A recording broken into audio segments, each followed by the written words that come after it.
Welcome to CrimePod Castle. I'm thrilled to have you here for the 10th episode of our series, Ghosts of the Past. You know, sometimes the cases that stay with you the longest aren't the most famous or the most gruesome. It's the ones where the darkness seems to come out of nowhere, shattering a picture of normalcy. That's what we're dealing with today, the Manohar Lal case, a story that ripped through the fabric of a community and exposed the fault lines beneath a seemingly perfect life.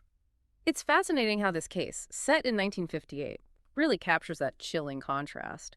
On the surface, you have Manohar Lal, a successful textile businessman in Kanpur, respected for his fairness, dedicated to his family, the kind of person you'd think would be immune to such a brutal end. Right, it's almost like looking at two different realities. You have this image of the upstanding citizen, Sure. and then, suddenly, on June 12th, he vanishes. After leaving his office, I can only imagine the fear his family must have felt not knowing what had become of him. And that fear, unfortunately, turned into a horrifying reality the next morning. Manohar Lal's body was discovered. In an isolated area outside Kanpur, he had been brutally beaten. And the forensic analysis later revealed he'd been poisoned before the attack. The sheer brutality of it all immediately sent shockwaves through the community. Okay, let's unpack this. We have a successful businessman who seemingly vanishes into thin air, only to be found murdered. What were the initial thoughts of the police? Was this a random act of violence, or did they suspect something more sinister right from the start? The way the body was discovered, carefully placed, with personal belongings missing, pointed towards something more calculated. This wasn't a simple robbery gone wrong. This was a deliberate act meant to conceal the crime. And the police, under immense public pressure, knew they were dealing with a complex and potentially high-profile case. So where did they even begin? Kanpur in the late 1950s. Did they have the resources and techniques to handle such a complex investigation? They started by meticulously piecing together Manohar Lal's last known movements. Witnesses placed him leaving his office, with two of his associates, Ramesh Gupta and Vijay Sharma, men he'd worked with for years, men he trusted. Wait, the people he trusted most become the prime suspects. That's a chilling thought. What led the police to focus on them specifically? Were there any red flags? As the investigation progressed, financial troubles emerged in the stories of both Ramesh and Vijay. They had been reprimanded by Manohar Lal for discrepancies in company accounts. This pointed towards a possible motive. Desperation fueled by greed and a desire for revenge. Perhaps they saw Manohar Lal as an obstacle to their ambitions, even blaming him for their trouble. So, they potentially saw eliminating Manohar Lal as a solution to their problems. Did they have any concrete evidence to support this theory, or was it just a hunch based on their financial woes? Well, the real breakthrough came from the forensic analysis. Remember the poison found in Manohar Lal's body? They were able to trace it back to chemicals specifically purchased by Ramesh just days before the murder. And to solidify their case, witnesses placed both Ramesh and Vijay at the scene of the crime on the night of Manohar Lal's disappearance. Wow. Talk about the walls closing in. With both forensic evidence and eyewitness accounts placing them at the scene. What happened next? Did they try to deny their involvement? Faced with this mountain of evidence, they confessed. Their confessions painted a disturbingly detailed picture of the crime. They admitted to luring Manohar Lal under the pretense of a business meeting, poisoning his drink, and then, to ensure his death, brutally beating him. It's hard to imagine the level of betrayal Manohar Lal must have felt in his final moments. It's a chilling reminder that the people we trust the most can sometimes be capable of unthinkable acts. What was the public's reaction to these shocking confessions? The news of the confessions sent shockwaves through Kanpur. The community that held Manohar Lal in such high regard was now grappling with the reality that those he considered close associates were the ones who had orchestrated his demise. So we have a confession, forensic evidence, and witness testimonies. What happened next? I assume the case went to trial. Yes, the trial of Ramesh Gupta and Vijay Sharma began in 1959. And instantly became a national sensation.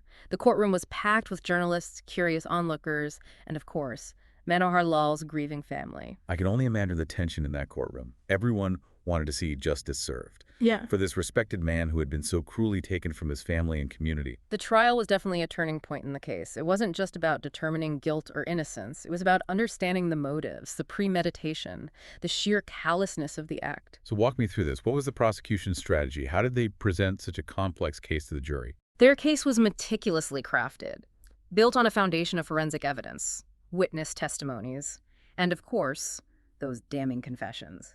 They argue that the murder was undeniably premeditated. fueled by Ramesh and Vijay's desire to eliminate Manohar Lal for their own financial gain and seize control of his business. Sounds like an open and shut case, especially with the confessions. But what about the defense? Do they have any counter-arguments? How did they try to challenge such a strong case? They attempted to argue that the confessions were coerced and that the evidence wasn't sufficient to definitively prove premeditation. They painted a picture of a more impulsive act, perhaps a disagreement that escalated into violence. It seems like a difficult defense strategy. Given the amount of evidence against them, did the jury buy it? Their efforts ultimately fell short. The evidence, combined with the lack of remorse displayed by Ramesh and Vijay, was simply too overwhelming. It became clear that this wasn't a spur-of-the-moment act, but a carefully calculated plan, driven by greed and a chilling disregard for human life. So in the end, justice prevailed. Yes. In 1960, the jury delivered a guilty verdict. Both Ramesh Gupta and Vijay Sharma were sentenced to death for the murder of Manohar Lal. While justice was served, I can't imagine the verdict brought any real solace to Manohar Lal's family. Their loss was permanent. And I keep coming back to the question of trust. How could people who knew Manohar Lal so well betray him in such a horrific way? It's a question that lingers, isn't it? It's a stark reminder that greed and desperation can twist even seemingly decent individuals into committing unthinkable acts. They might have believed that eliminating Manohar Lal would pave their way to a better life, but they failed to grasp the profound consequences of their actions. What's fascinating to me is how this case wasn't just a personal tragedy. It really gripped the entire nation. Why do you think this particular murder resonated so deeply with the public? The Manohar Lal case transcended the typical murder mystery. It struck a chord because it reflected anxieties that were prevalent in a rapidly changing India. Here was a man who seemingly embodied success and integrity, brutally murdered by those he trusted. It shattered the illusion of safety and security, exposing the fragility of life and the darkness that can lurk beneath a veneer of normalcy. It makes you question everything, doesn't it? Yeah. Your own judgment, the people you surround yourself with. It's unsettling, to say the least. Absolutely. And it also highlights the importance of forensic science. Imagine if this had happened a few decades earlier. Before forensic techniques were as advanced, it might have been much harder to definitively prove premeditation and bring Manohar Lal's killers to justice. You're right. The meticulous analysis of the poison, tracing its origin, linking it directly to Ramesh, that was crucial. Didn't this case actually set a precedent for future criminal investigations in India? It did. It showcased the power of combining thorough investigative work with cutting-edge forensic science. This case became a benchmark, demonstrating how science could be a powerful tool for seeking justice. It almost feels like we're looking at a turning point in criminal justice. But beyond the legal aspects, this case speaks volumes about human nature, doesn't it?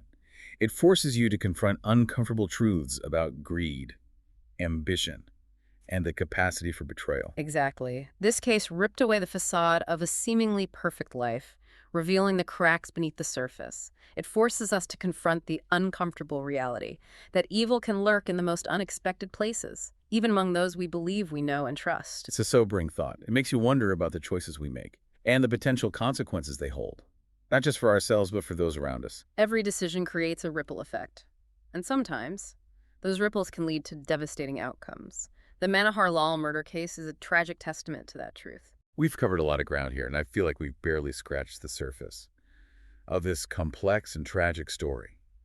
What would you say is the most enduring legacy of the Manohar Lal case? What should our listener really take away from this? The most enduring legacy of this case, I believe, is its stark warning about the dangers of unchecked greed, the corrosive nature of betrayal, and the importance of vigilance in a world where appearances can often be deceiving. And it's a powerful reminder to cherish the people we trust, to nurture those relationships, and to recognize that integrity and compassion are values worth fighting for. It's a case that stays with you, prompting you to reflect on your own life, your own choices, and the people you trust.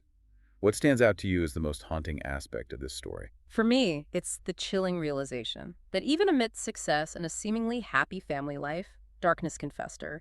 Manohar Lal's story reminds us that appearances can be deceiving and that evil can lurk in the most unexpected places. It's a reminder that we should never take our safety and security for granted, even in the company of those we consider close.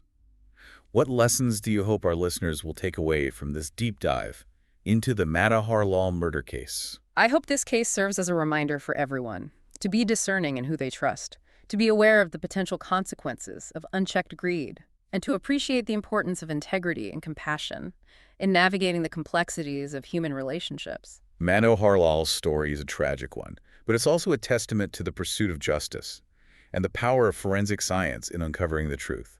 It's a case that continues to resonate today, reminding us of the fragility of life and the importance of vigilance in a world where things aren't always as they seem. And it underscores the importance of remembering the victims in this pursuit of justice, in analyzing the motives and the methods of the perpetrators. Let's not forget the human cost. Manohar Lal, a man who built a successful life with integrity, was robbed of his future, his family left to grapple with the devastating loss. Let that be a driving force. In our continued conversation about accountability and justice, This case has truly been a journey into the darker aspects of human nature, but it also serves as a reminder to cherish our loved ones, to hold on to our values, and to strive for a world where such tragedies become relics of a bygone era. If you found this deep dive into the Manohar Lal murder case captivating, be sure to share this story and keep the conversation going. And for more captivating true crime stories from India's past, be sure to follow and subscribe to CrimePod Castle. We'll be back next week with another intriguing journey into the ghosts of the past. Until then, stay curious, stay informed, and as always, take care.